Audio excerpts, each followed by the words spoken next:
So here we go. Now it's recording. So now, as we go on, we're going to talk about the 4 components, talk about how we can break those apart and use them in everyday classrooms.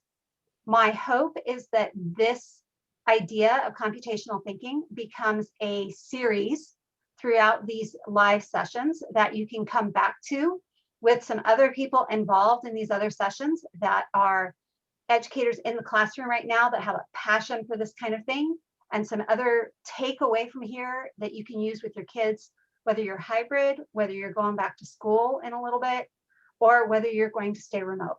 So that is my hope. With me today, I have Larry Davison, and he's going to be kind of in the background, and he'll stop me if we have questions in the chat. Please don't hesitate to ask questions. Tell me I'm going too fast. I'll do my best, but Larry will kind of keep an eye on that. And if he can answer a question, he will. All right, so here we go. So as we get started, I want you to think about, how does a coach get their team to success? And it's not trade away Tom Brady so that he wins the next Super Bowl, but how does a coach get their team to success? And what I want you to do is think about that and just put that in the chat. What are some elements that lead a coach to bringing people to success?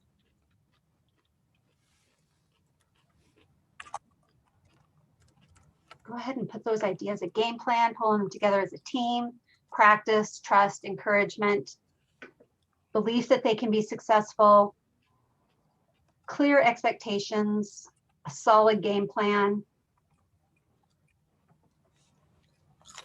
Okay. Motivates them, builds them up, good technique, desire to play. All of those things are elements of success. And when I think about coaches and football coaches, or sports coaches in particular, I think about those that are the most successful, and they don't gather their teams together and say, okay, it's game time, go do it. They practice, they do drills, they break it down, they break down film, they look at all the little pieces and they put them together in a bigger plan. And so when we talk about computational thinking, it goes right in with coaching. You break down the plays, you break down a lesson, you break down a concept, you identify important tasks and goals. We're going to talk a little bit about brain science and how important it is to break things down and chunk them and take the fluff away. What do we need to get rid of so that our students can really focus on what's important? You notice patterns and trends. That's another part of computational thinking. Noticing patterns and trends, and how do we do that? What do we do with it once we notice it? They create a detailed game plan, and then they go out and they win the game. So computational thinking, it refers to the thought process involved in expressing solutions as computational steps or algorithms that can be carried out by a computer. Oh, that's not what I wanted.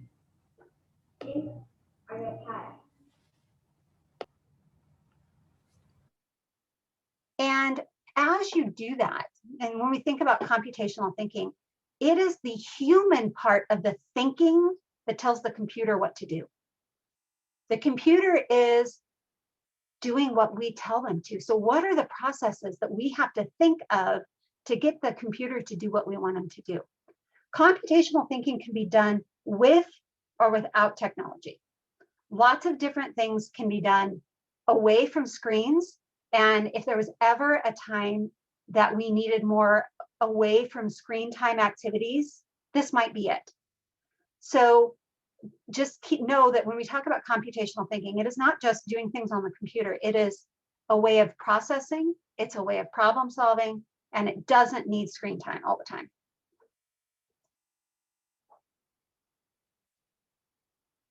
So what that really means is computational thinking is a set of problem-solving skills that tackles complex tasks. It takes complex problems and breaks them into smaller parts. It's where you identify problems and you formulate solutions And again, it can be done with or without a computer.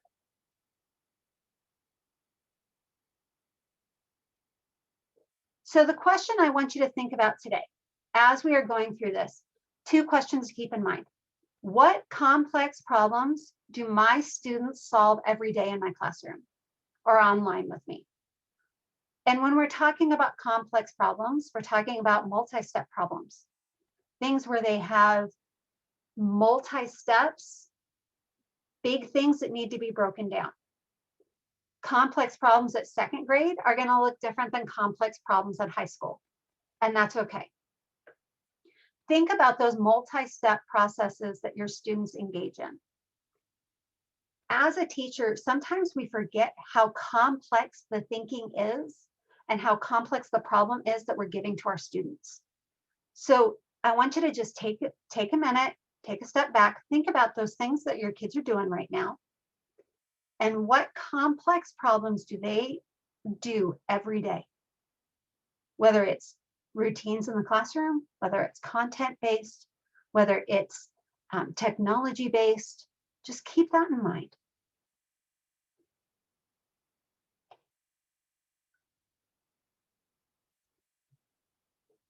So when we talk about computational thinking, we have 4 different elements: decomposition, abstraction, pattern recognition, and algorithmic design. So when we're talking about this piece, we have 4 of these components that can work individually or work all together. And I want you to think about, as we're going through these, how many of these show up in our daily lives. So we'll start with decomposition. And that is taking a complicated problem and breaking it down into its components and working on the pieces one at a time, one piece at a time. So when we're thinking about key questions, what's the big problem that you're trying to solve? And can you break it into smaller, more manageable parts?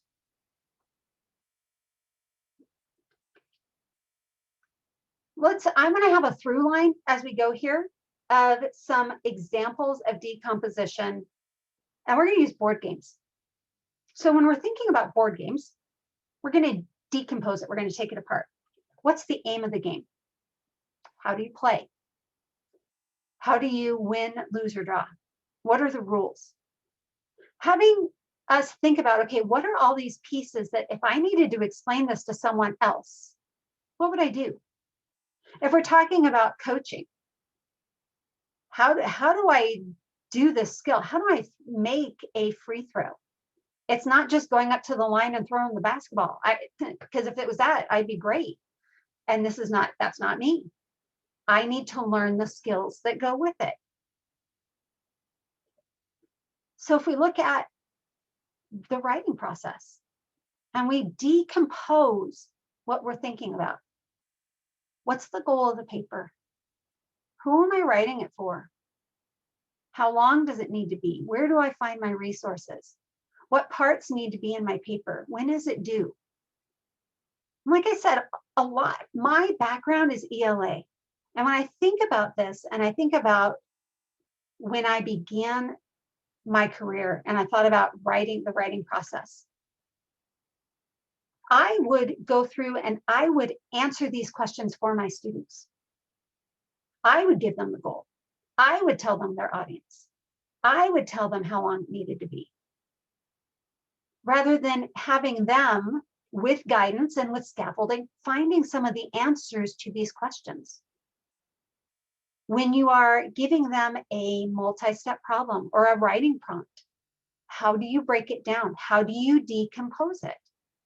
How do you take, okay, what are you going to find here? What are the pieces that I need to have in here? What are the important parts? Who am I writing it for? If we take that into history, let's say we're studying the World War II.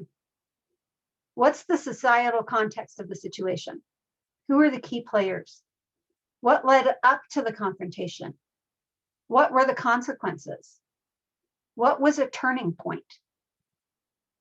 All of those are taking big ideas and breaking them down, breaking them into smaller portions. When we're thinking about decomposition in other areas, breaking a PE skill down into parts. I'm married to an athletic director, a former PE teacher, recovering PE teacher. But you break down badminton from hitting the birdie, and what do? Consider the pieces that make up a scientific process. Take a multi-step project and isolate the individual steps that need to be taken. Think about your lesson planning process. What are the parts that need to go into that plan? How do you break that down? So as we go through each of these, I'm going to send you out into some breakout rooms, individual. They will be random, and we'll go about 5 minutes, 5 minutes max. And I just want you to think about, what are the things that you're doing in your classroom that are big projects, that are big multi-step problems that you could have them start decomposing with scaffolding, with support, rather than saying, okay, break it all down yourself. How can you take that and with support and scaffolding help break that down? And what benefits might your students get from breaking down a big skill, that decomposing, and using it with the big projects? So I'm going to send you out, and we'll go out after each main idea and then come back together. Okay, so here we go.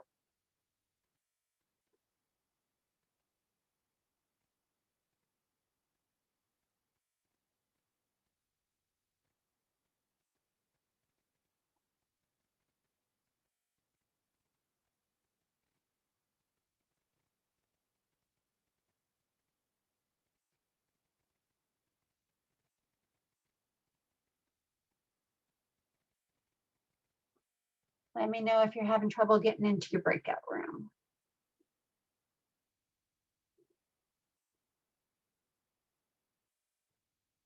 It's nice to see you too. All right, we're going to have everybody joining back in here in just a little bit. How are things in Easton, Dawn? Crazy. I'm in the classroom as a teacher. We're just short right now. So it's been more than I should say number of years to teach science, but that's what I've been doing for 2 weeks. Wow. Wow. Well, I wish you luck. Thanks. All right. So I think everybody is back.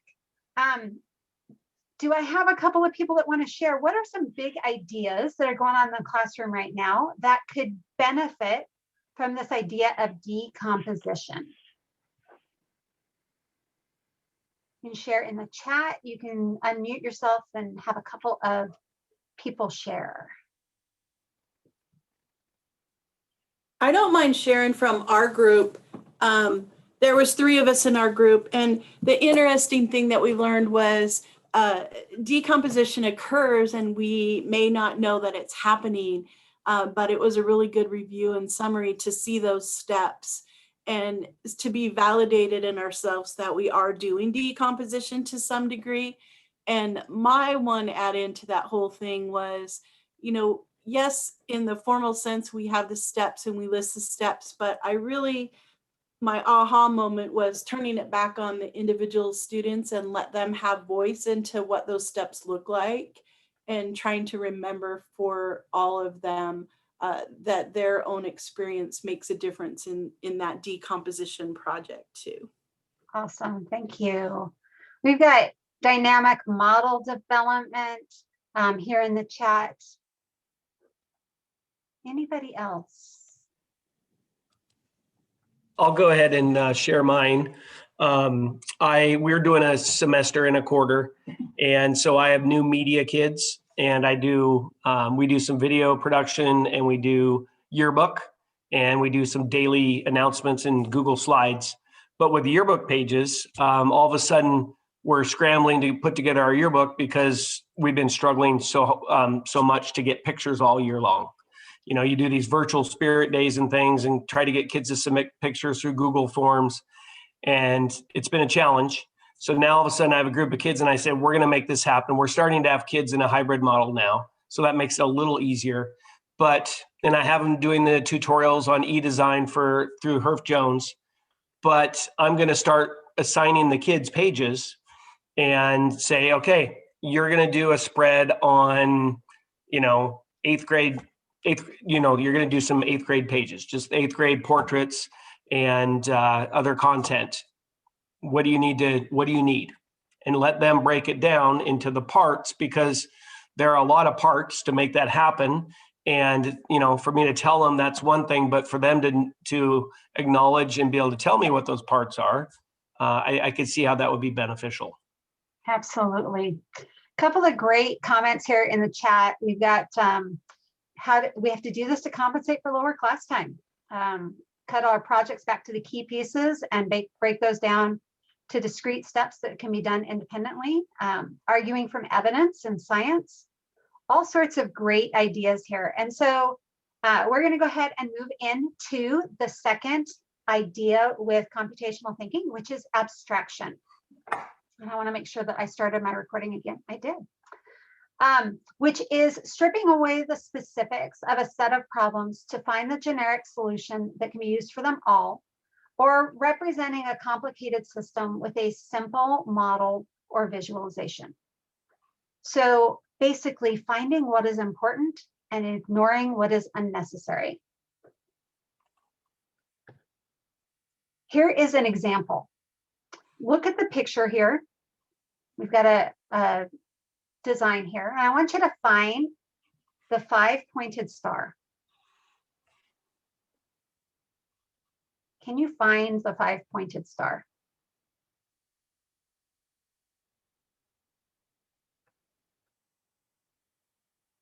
I'm going to take a little bit away. Doesn't make it any easier. Okay, so I'm narrowing my focus, taking away some of the extra, the stuff that I don't need. Any easier?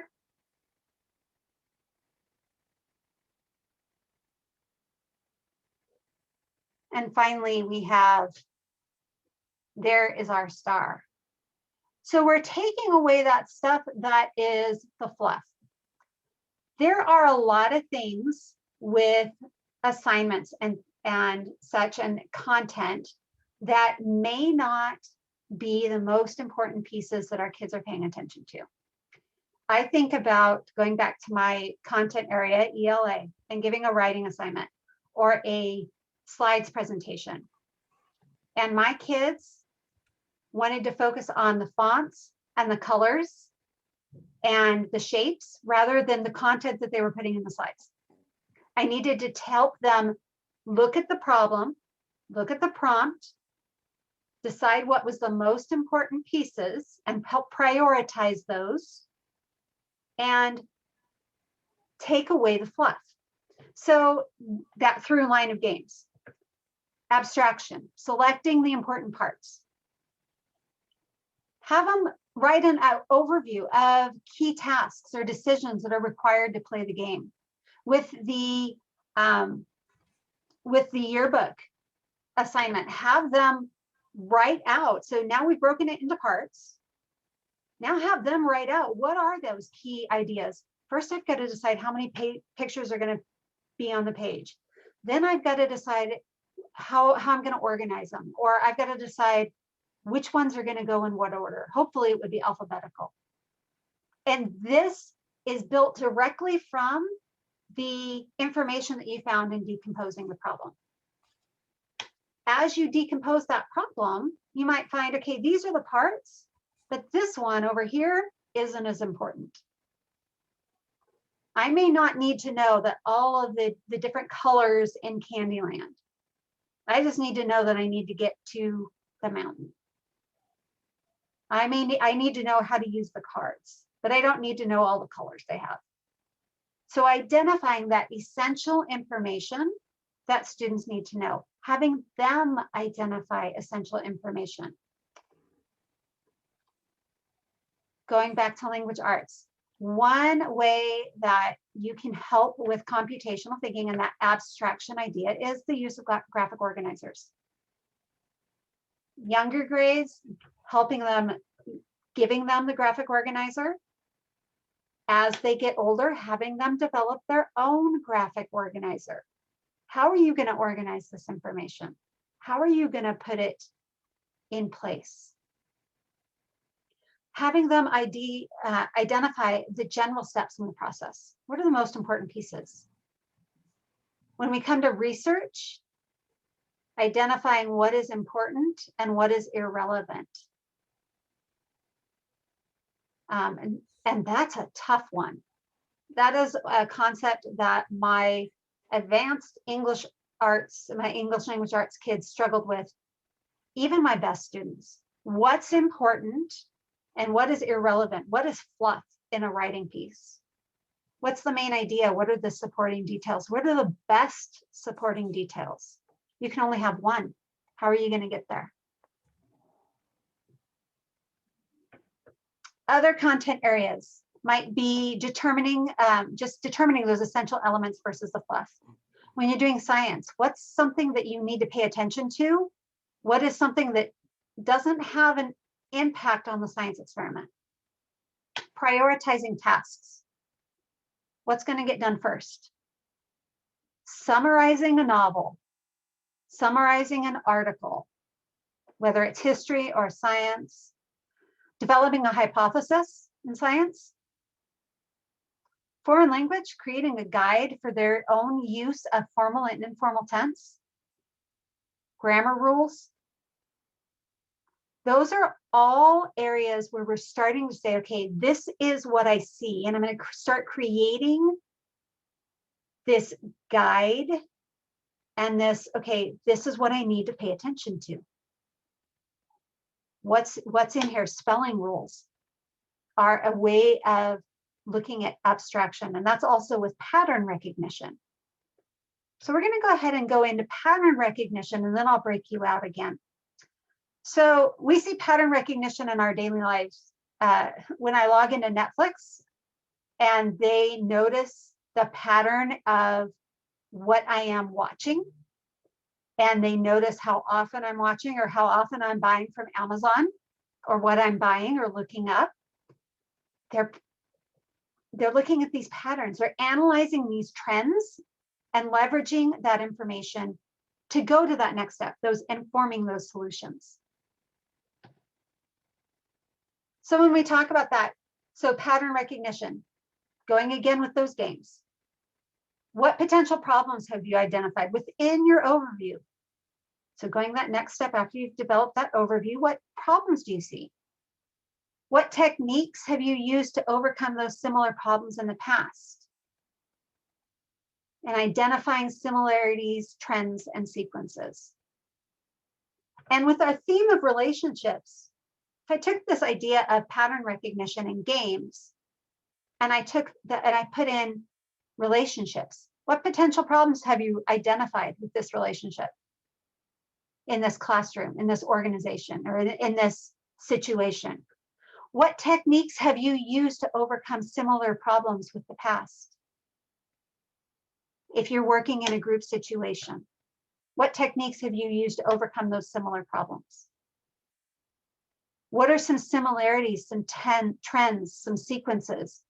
When I raise my voice, everybody else in the group tends to shut down. Okay, that's a trend. How are we going to overcome that? Here's an example. Which one doesn't belong? Put your answer in the chat. Which one of these 4 items does not belong?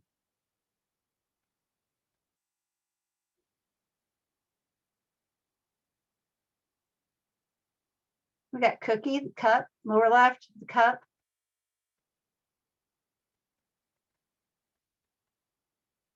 The bagel. I dunk my donuts in coffee, okay? The square bagel. Depends on the criteria. Hamburger bun isn't a breakfast item. There's no wrong answer here. Each one of these can be identified that this one's the one that doesn't belong.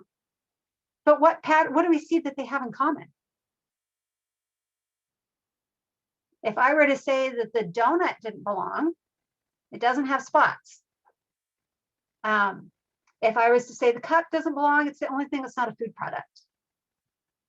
If I was to say, the hamburger bun did not belong, I would say that it's the only one without a hole in it. The cup has a hole that we fill with coffee. The donut has a hole, the bagel has a hole. The bagel doesn't belong because it's square. Noticing those patterns and those things that they have in common, this is the beginning of pattern recognition. This can be done as an entry task.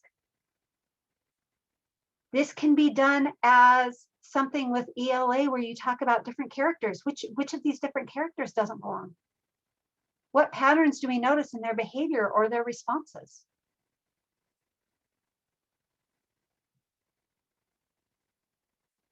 So here's some other examples. Creating a definition on a concept based on similarities and other examples. In art, here's all of these pieces. What do we notice that they have in common? So these are all Romantic era pieces. What's the definition of a Romantic era piece of art? Classifying and grouping animals based on their characteristics, articulating common characteristics, or examining economic trends. Identifying different character types in literature. All of these are examples of pattern recognition.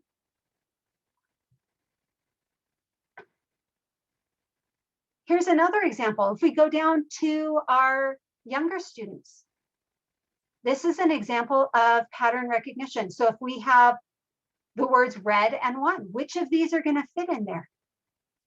Well, red belongs over here. Oops. If this was an assignment, I wouldn't have it in presentation mode. This one, drag over here. This one, it's red and it's one, so it would go here in the middle. This is pattern recognition. These are things that our kids, chances are you're already doing with some of this with your kids, with your students. So it's about being intentional and really thinking about, okay, what am I already doing? And can I start using some of this vocabulary? Are we decomposing this problem? Are we looking at all of these pieces and coming up with a general solution using abstraction? Are we finding the patterns and the trends and teaching them the academic vocabulary that goes along with computational thinking? So I am going to go ahead and send you out and let you talk about these other two concepts, the concept of abstraction and pattern recognition. And what I really want you to think about is, what are your kids already doing that would fit in these areas of abstraction or pattern recognition? How are they already doing it? So I am going to go ahead and put you in the same rooms with the exception of a couple of people, because we had people that had to leave a little bit early. And so I'm going to go ahead and switch a couple people so nobody is in a room by themselves. And we're going to go out for about 5 minutes again. What do you notice that your kids are already doing? We're focusing on abstraction and pattern recognition. Okay, here we go.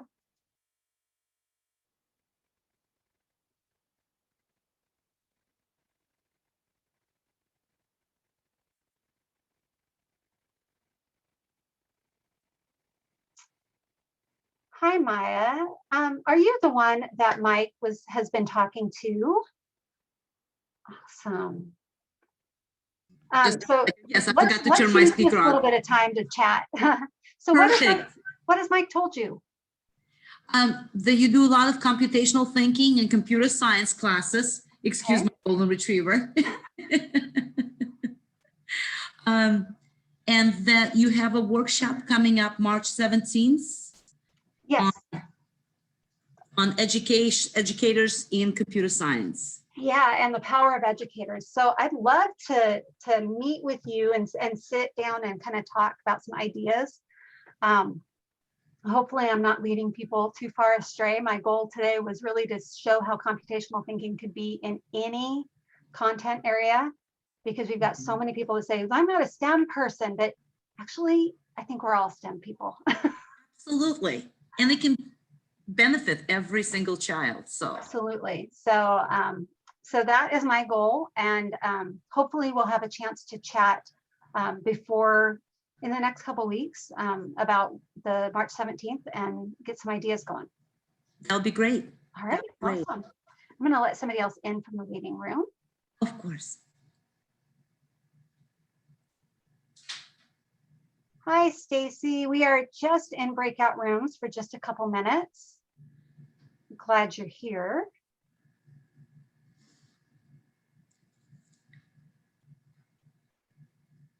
Darcie, Yes. when do you introduce actual coding hands-on to participants? This is just kind of the overview, and Okay. my Larry, who is my person doing the chat and thing, he's our person that does all the computer science. So this is just, I'm just trying to get the overview going and just get that started. So I'm looking for somebody with more content knowledge that way to start with the actual coding pieces. Okay. Thank you. I love to code, and so my students and I code every single day. In fact, they complain if I go over a time limit and into their coding time. So, And what grade level? right now I'm teaching second, Okay. but I worked as a technology specialist for 900 children for 7th grade levels Okay. for quite a few years. So I had K through 6 experience. Okay. There we go. Yeah, I'm the junior high. I had some elementary, junior high, lower end of high school is what I've been working with, and then with teachers for the last few years. So I do a lot of teacher training for the Pasco School District okay. on computer science coding. We do a lot of hands-on things for STEM. Okay. You've been doing a lot of things over the Zoom and through the remote learning stuff? We, not as many as we would like. We got ready for the hour of code. So we had 2 sessions, online sessions. Okay. And then we did pretty much every school in Pasco has an hour of code week. Okay. And either the whole school does it or every teacher does it in the classroom, but everybody celebrates Okay. of code. And so this year, with the Computer Science Teacher Association's help, we did the week-long whole school district workshops for an hour after school. Okay. Great. During the December. And that was really, fun. You never knew who would come. Yes. You never knew what age levels. So Awesome. Well, I am looking forward to connecting with you and Mike and working through this. So I think that'll be great.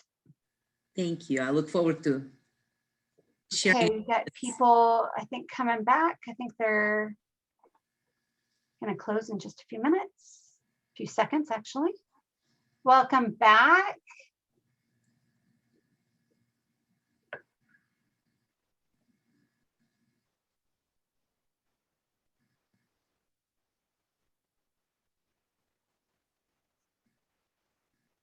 All right. I think we've got people coming, still coming few. Okay. So do I have a couple people that want to share their ahas or things that they talked about in their breakout rooms related to abstraction or pattern recognition?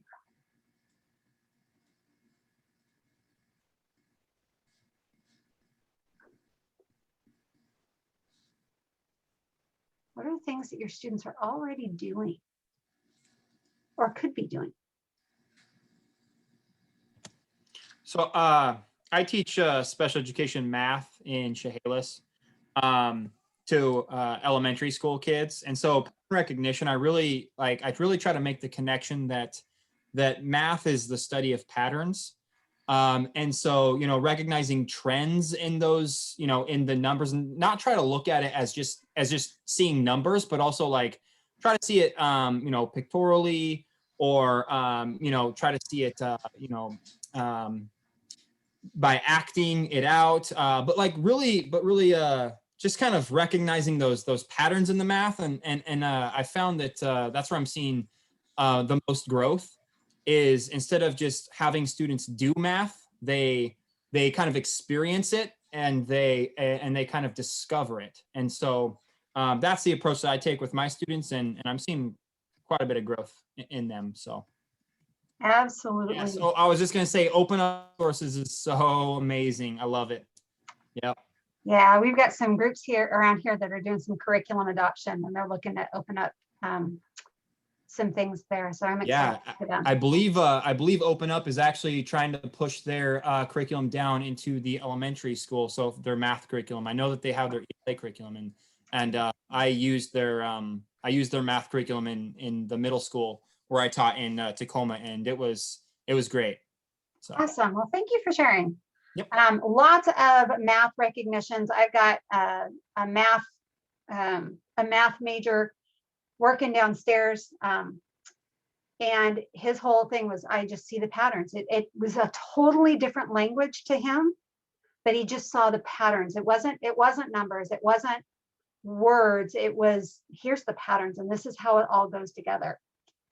And I bring him up for a special reason, because when we talk about these computational thinking ideas, these ideas of decomposing things, of finding patterns, of taking fluff away, these are things that need to be taught in the classroom.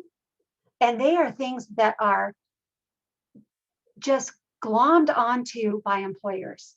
They want students that can see these patterns, that can break down the big problem, that can take away the fluff and find these things that they want to have these projects and working independently. And as I sit here and he's downstairs working, he is working for a company he'll be in Pennsylvania. He's at home now because he's moving to Pennsylvania as soon as everything clears up, but working there and with people from India. And so when we talk about a global workforce, as our students go out of our classrooms, these are skills that our employers globally are looking for. They are looking for people that can break down problems. They are looking for people that can take away the fluff, that can find a pattern, and then finally create a solution based on all of those pieces. So that leads us to algorithmic thinking, which is using a well-defined series of steps to achieve a desired outcomes. And this isn't just, okay, I'm going to make my steps willy-nilly. It's based on all of these other pieces that we see, and we develop this algorithm or this pattern, the solution based on the decomposition, based on the patterns that we see and the most important ideas that we find when we're looking at abstraction. So I have an example here. It looks like a flow chart. So what I'd like you to do is find something to write with. I'm going to walk you through. This would be an algorithmic representation of a task. So the first task is, I want you to pick a number from 3 to 9. Find a number from 3 to 9 and write it down.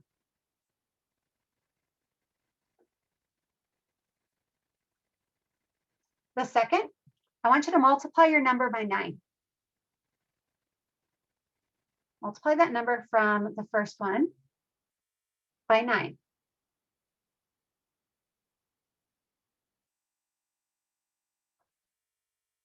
Number 3, I want you to add 12 to that number from step number 2.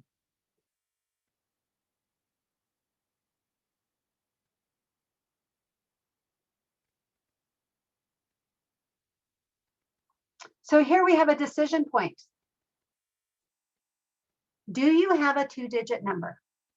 If you have a 2-digit number, then we're going to go forward. If you do not, then I want you to go back and do steps 1, 2, and 3 again.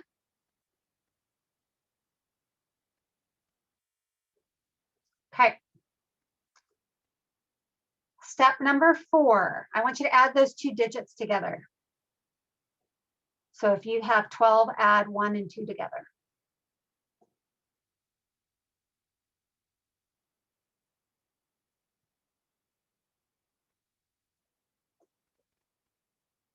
Now I want you to divide the number from step number 4 by 3 to get a 1-digit number.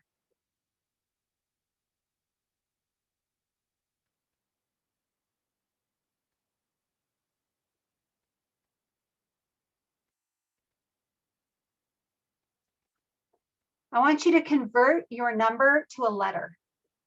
If you had 1, pick A. If you had 2, pick B. If you had 3, pick C, 4, D, 5, E, 6, F, 7, G, 8, H, 9, I.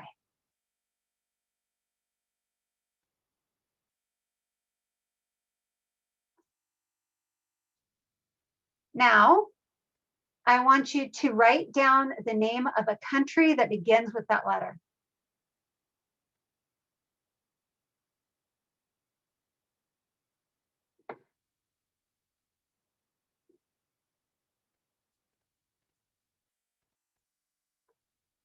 Now I'm going to have you go to the next letter. So if your letter was A before, now you're going to go to B. B, you're going to go to C. C, you're going to go to D. So now you're going to go to that next letter. And I want you to write down the name of an animal, not bird, fish, or insect. A name of an animal that begins with your letter from step 8.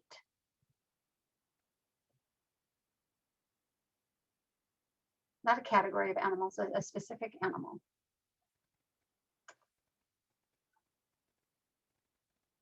And now I want you to write down the color of your animal.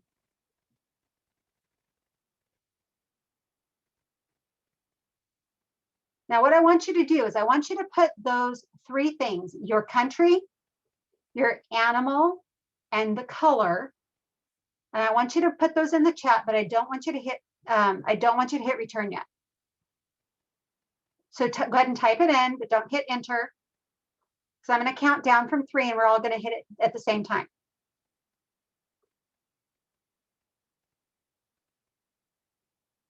Okay, so the country, the animal, and the letter.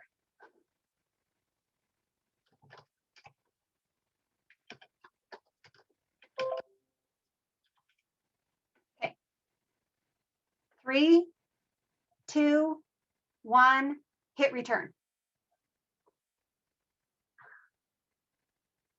We are seeing all sorts of Denmark, elephant, gray. We've got Dominican Republic, emu, and white. Lots of gray elephants and Denmarks. So this is an example of an algorithmic representation. It's a process. It's a special set of steps. I broke it down so that we'd have, if we ended up doing it correctly, everyone would have a D, everyone would have an E, and the colors would vary. But if I said, okay, write an animal, a country, and a color, we'd be all over the place. So if I set this up, then we have a very specific, and we have less variation here based on the algorithm we developed. So algorithmic thinking, again, go back to that Amazon and Netflix piece. They are using patterns to determine an algorithm that says, hey, Darcie, you need to buy this again from Amazon because you're almost out because you bought it 10 days ago or 28 days ago. So they're using patterns there in business.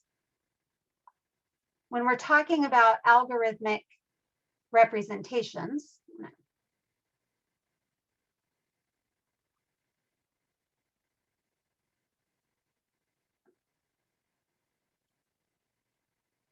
There we go.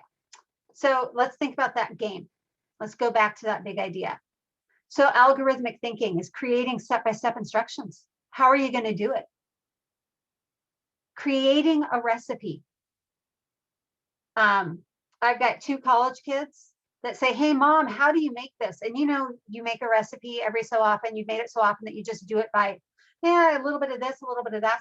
You have to break it down to say, okay, you need a cup of this, 1 can of this, 3/4 cup here. That's algorithmic thinking. You're taking it from this abstract piece to give step-by-step directions.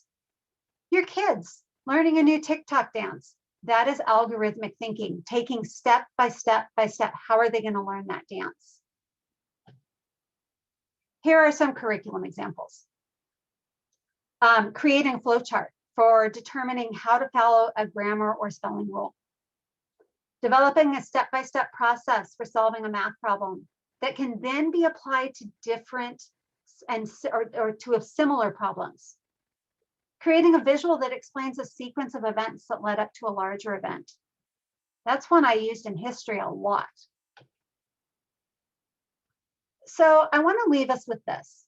When we teach students the components of thought, we need to get granular. We should talk about what happens when a mathematician solves a problem. The way that she might look at it in one way and then another, and brushing aside a thought or two about what to have for dinner, or when a writer composes a sentence, the pencil is scribbling, pausing, hovering, and erasing. We should teach students that creation is always a process, and the process is as complex as it is variable. So when we're talking about computational thinking, I want to dive into just with these last couple minutes, a little bit of brain science. So all of these functions belong in the executive function part of the brain, where we learn to strategize, where we learn to initiate a series of actions, where we learn to plan and organize, resist distractions, and sustain effort, and self-monitor. These are all things that belong in the executive function of the brain. And if you know anything about the brain and the executive function, you know that that part of the brain doesn't fully develop until our students are in young adulthood, 23 to 25. Any of these things that we do with computational thinking help develop the executive function part of the brain. And these are the parts that are lifelong skills, not just STEM skills, not just math and science skills. These are parts of the brain that help our students in everyday life. So as I close up, I'm going to send you out one more time for just a couple more minutes of discussion. And I want you to think about, okay, what's your key takeaway from today? What's your big idea that you're like, okay, this is something that I want to take back and think a little bit more on. But I want you to leave you with this. You're most likely already doing some, if not all, of the components of computational thinking. It's something you're probably already doing. Every element of computational thinking helps to develop the executive function part of the brain. And the key to this is the recognition of where it already exists, the intentionality of labeling it out and calling it out, and finding seamless ways to bring it in more. So I'm going to send you out one last time, key takeaway, and maybe a question that you still have, and share those in your rooms. Okay, here we go.